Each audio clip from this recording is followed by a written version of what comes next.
다 함께 사도신경하심으로 2023년도 3월 23일 목요일 온라인 아침 기도에 하나님께 올려드리겠습니다. 전능하사 천지를 만드신 하나님 아버지를 내가 믿사오며 그 외아들 우리 주 예수 그리스도를 믿사오니 이는 성령으로 잉태하사 동정녀 마리아에게 나시고 본디오 빌라도에게 고난을 받으사 십자가에 못 박혀 죽으시고 장사한 지 사흘 만에 죽은 자 가운데서 다시 살아나시며 하늘에 오르사 전능하신 하나님 우편에 앉아 계시다가 저리로서 산자와 죽은 자를 심판하러 오시리라. 성령을 믿사오며 거룩한 공회와 성도가 서로 교통하는 것과 죄를 사하여 주시는 것과 몸이 다시 사는 것과 영원히 사는 것을 믿사옵나이다. 아멘. 찬송가 200장 찬송하시겠습니다.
하나님 아버지 감사합니다. 오늘도 또 새로운 목요일 하루를 저희들이 허락하시고 오늘도 말씀을 통해서 하늘에 은혜로 충만하게 채우셔서 주님께서 보시기에 가장 아름다운 삶을 살도록 인도하시려고 저희들을 이 아침부터 불러주심을 감사합니다. 주님 부르심에 순종함으로 주 앞에 나와 주님이 베푸시는 말씀을 받습니다. 하나님 오늘도 말씀을 받을 때 마음의 문을 활짝 열고 말씀을 받음으로 말미암아 주님께서 예비해 놓으신 은혜를 조금도 부족함이 없이 받아 누리게 하시고 우리 주님께서 부어주시는 은혜로 말미암아 승리의 삶을 사는 복된 하루가 되게 하여 주옵소서. 감사드리오며 우리 주 예수 그리스도 이름으로 기도드리옵나이다. 아멘. 자, 이 시간에 하나님이 주시는 말씀은 마태복음 13장 51절부터 58절까지 말씀 보겠습니다. 자, 화면을 보시면서 51절부터 우리 함께 합독하시겠습니다. 이 모든 것을 깨달았느냐 하시니 대답하되 그러하오이다. 예수께서 이르시되 그러므로 천국의 제자된 서기관마다 마치 새 것과 옛 것을 그 곳간에서 내오는 집주인과 같으니라. 예수께서 이 모든 비유를 마치신 후에 그곳을 떠나서 고향으로 돌아가서 그들이 회당에서 가르치시니 그들이 놀라 이르되 이 사람의 이 지혜와 이런 능력이 어디서 났느냐? 이는 그 목수의 아들이 아니냐? 그 어머니는 마리아, 그 형제들은 야고보, 요셉, 시몬, 유다라 하지 않느냐? 그 너희들은 다 우리와 함께 있지 아니하냐? 그런즉 이 사람이 이 모든 것이 어디서 났느냐? 하고 예수를 배쳐 배척한지라 예수께서 그들에게 말씀하시되 선지자가 자기 고향과 자기 집 외에서는 존경을 받지 않음이 없느니라 하시고 그들이 믿지 않음으로 말미암아 거기서 많은 능력을 행하지 아니하시니라. 아멘. 여러분, 오늘 본문에 보면 예수님께서 천국에 대한 비유를 마무리하시면서 천국 비밀을 다 깨달았는지 물으십니다. 그리고 제자들을 향해서 천국의 제자된 서기관이라고 부르십니다. 여러분, 서기관은 어떤 사람들입니까? 성경에 정통한 학자들이었습니다. 당시는 인쇄술이 발달되기 전이었기 때문에 성경을 다른 사람에게 보급하기 위해서는 일일이 성경을 필사해야 했습니다. 이때 서기관들이 보고 옮겨 적은 성경은 구약 성경이었습니다. 자, 그러니까 서기관들이 하는 주 업무는요, 구약 성경을 옮겨 적어서 계속해서 필사본을 만들어 보급하는 일이었습니다. 그러므로 서기관들은 이런 일을 늘 반복해서 하다 보니까 자연스럽게 누구보다 구약 성경에 능통하게 되었습니다. 자, 오늘 본문 52절에 보니까 예수님은 천국의 비밀을 깨달은 제자들을 향해서 천국의 서기관들이라 라고 하면서 뭐라고 하십니까? 52절 말씀 보시기 바랍니다. 예수께서 이르시되 그러므로 천국의 제자된 서기관마다 마치 새 것과 옛 것을 그 곳간에서 내오는 집주인과 같으니라 라고 하고 있습니다. 이 본문에 보니까 천국의 제자된 서기관이 역할을 말씀하십니다. 새 것과 옛 것을 그 곳간에서 내오는 역할이라는 겁니다. 여러분, 여기서 새 것은 무엇을 말할까요? 예수님이 이 땅에 오셔서 하신 말씀을 의미합니다. 오늘날 신약 성경이라고 할 수 있겠죠. 옛 것은요, 구약 성경입니다. 그러니까 천국의 비밀을 깨달았으면 주님이 필요로 하실 때마다 자유롭게 구약 성경에 나오는 구절을 이용해서 신약 시대에 오신 예수 그리스도를 증거할 수 있어야 한다는 겁니다. 다시 말씀드리면 천국의 비밀을 깨달았다면 깨달은 것으로 만족하지 말라는 겁니다. 깨달았으면 더욱 말씀을 잘 배워서 그 말씀을 마음에 잘 쌓아두라는 겁니다. 그리고 필요할 때마다 말씀을 꺼내서 사용할 줄 아는 천국의 서기관 역할을 잘 감당해야 한다는 겁니다. 여러분, 우리는 어제까지 천국 비유에 대한 말씀을 들었습니다. 씨 뿌리는 자의 비유에 대한 말씀을 들었습니다. 그리고 겨자씨 비유에 대한 말씀, 누룩 비유에 대한 말씀을 들었어요. 알곡과 가라지 비유에 대한 말씀도 들었습니다. 그리고 밭에 감추인 보화 비유에 대한 말씀, 값진 진주를 찾은 장사꾼에 대한 비유의 말씀, 그리고 그물 비유에 대한 말씀을 들었습니다. 이런 말씀을 통해서 천국에 대해서 우리는 분명하게 알게 되었습니다. 여러분, 이처럼 예수님이 하나님 나라가 어떤 곳인지 7가지 비유를 통해서 깨닫게 해주신 이유가 무엇임을 알게 되었습니까? 주님이 당부하시는 것처럼 듣고 깨달은 부분을 잊어버리지 말아야 한다는 겁니다. 그리고 그것을 전해야 한다는 겁니다. 여러분, 하나님 나라의 비밀은 우리 마음에 간수하는 데 목적이 있지 않습니다. 들어야 할 자들에게 들려주는데 그 목적이 있습니다. 이것을 기억하시고 기록된 말씀을 통해서 더욱 분명하게 확신하기 위해서 말씀을 열심히 읽고 마음판에 새김으로 말미암아 예수님에 대해서 의심하는 자가 있을 때마다 듣고 읽고 배운 말씀을 가지고 주님을 분명하게 증가하며 사시는 복된 하루가 되시기를 주 이름으로 축복합니다. 계속해서 53절부터 보니까 예수님이 비유의 말씀을 다 마치신 후에 가신 곳이 나사렛이었습니다. 즉 예수님의 고향이었습니다. 예수님을 배척하는 유대인들이 있는 곳이었습니다. 그런데 예수님은 그곳에서 가장 먼저 하신 일이 있었습니다. 예수님을 반대하는 유대인들이 모여있는 회당에 들어가셔서 말씀을 가르치신 일이었습니다. 예수님이 말씀을 전하실 때 그곳에 모여있던 사람들이 다 놀랍니다. 예수님이 말씀을 전하시는데 자신들이 들어보지도 못한 지혜가 있었던 거죠. 그리고 주님이 전하시는 말씀에 능력도 느껴졌던 겁니다. 그래서 54절 하반절 말씀 보니까요, 뭐라고 합니까? 이 사람의 지혜와 능력이 어디서 났느냐라고 소동합니다. 그런데 이들은 예수님의 말씀을 증거하실 때 나타난 하나님의 지혜와 권능을 받아들이지 못합니다. 바로 마음의 문을 닫아버려요. 왜 그랬을까요? 같은 동네 사람이라는 거죠. 예수님이 어릴 때부터 잘 안다는 겁니다. 세상에서 비천한 목수 요셉의 아들에 불과한데 이런 자에게 하나님께서 지혜를 주셨을 리가 없다는 거죠. 더 나아가 이런 사람이 하나님의 말씀을 전한다고 하나님의 능력을 그에게 부어주실 리가 없다라는 겁니다. 예수님에 대한 그들의 편견이 마음의 문을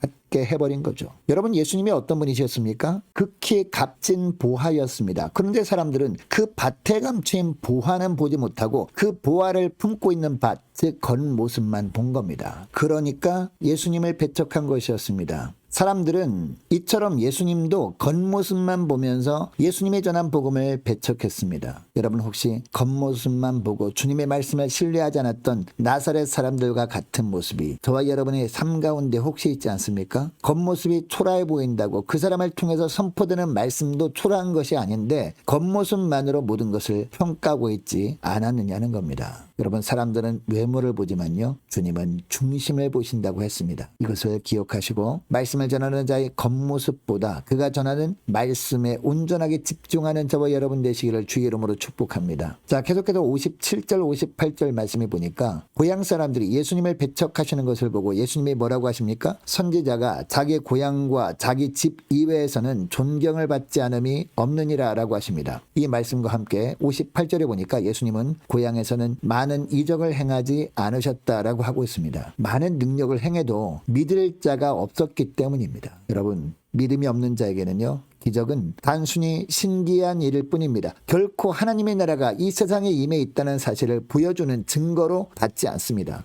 예수님은 이것을 아셨던 겁니다. 그래서 나사렛에서는 다른 지역에서처럼 많은 이적을 보이지 않으셨던 겁니다. 여러분, 예수님이 나사렛으로 가실 때 이처럼 배척을 받으실 것을 몰랐을까요? 다 아셨습니다. 그럼에도 불구하고 일부러 가셔서 그들에게 거절당하십니다. 이것을 통해서 거절당함도 하나님이 일하시는 방식 중에 하나님을 보여주십니다. 여러분, 예수님은 수많은 선지자들의 주인이십니다. 믿는 사람에게나 믿지 않는 사람에게나 무한한 능력을 보여주실 수 있는 분이셨습니다. 그리고 자신을 배척하는 사람들의 마음을 감동시키셔서 믿게 하실 수도 있는 전능하신 하나님의 본체십니다. 그런데 예수님은 나사렛에서는 그렇게 하지 않으셨습니다. 그대로 거절당하십니다. 여러분, 이렇게 하신 이유가 뭘까요? 바로 저와 여러분을 위해서입니다. 우리가 이 땅에서 주님의 일을 할 때 가장 가까운 사람들에게 거절당할 수 있지 않습니까? 이것은 우리에게 큰 고통입니다. 주님의 일을 하는 것 때문에 가족들 그리고 사랑하는 사람에게 거절당하는 것은요, 견딜 수 없는 시련입니다. 이때 주님이 우리를 위로해 주시기 위해서 주님이 먼저 거절당하신 겁니다. 거절당하신 예수님이 거절당하는 우리의 아픔을 아시고 함께 하시며 위로하십니다. 이것을 기억하시고 믿음으로 살다가 가까운 사람에게 믿음 때문에 거절당할 때도 위로하시는 주님을 의지하고 낙심의 자리에서 일어서시는 저와 여러분의 오늘 하루가 될 수 있기를 주의 이름으로 축복합니다. 자, 이 시간의 말씀을 기억하며 함께 기도하기를 원하는 것은요, 이렇게 기도했으면 좋겠습니다. 하나님, 말씀을 읽고 가슴에 새길 뿐만 아니라 필요할 때마다 그 주의 말씀을 전하는 삶을 살게 하옵소서. 간절히 기도하기를 원합니다. 하나님, 겉모습보다 말씀에 더 집중하도록 도와주시옵시고 먼저 거절당하신 주님이 거절당함으로 아파할 때 위로해 주심을 기억하고 담대하게 믿음으로 살게 하옵소서. 간절히 기도하기를 원합니다. 또 기도할 것은 오늘 목요일입니다. 목요 전도단 위해서 함께 기도하기를 원합니다. 유초등부, 중고등부, 청년부를 위해서 함께 기도하기를 원하고 각 구역과 남녀 전도회를 위해서 함께 기도하기를 원합니다. 많은 환우들을 위해서 기도해 주시기 바라고 이상희 장로님, 이삼녀 성도님 위해서 그리고 다른 많은 환우들을 위해서 함께 기도하기를 원합니다. 군복무 중인 이시훈 형제를 위해서 또 취업을 준비 중인 우리 청년들을 위해서 또 우리 성사님들 가정을 위해서 나라와 민족을 위해서 또 지진 피해로 고통당하고 있는 튀르키예, 시리아 가정교회들을 위해서 함께 기도하기를 원합니다. 또 우리 교회의 앞날을 위해서도 함께 기도하기를 원하고 저와 여러분이 가지고 나온 기도 제목을 놓고 우리 함께 기도하기를 원합니다. 기도하겠습니다.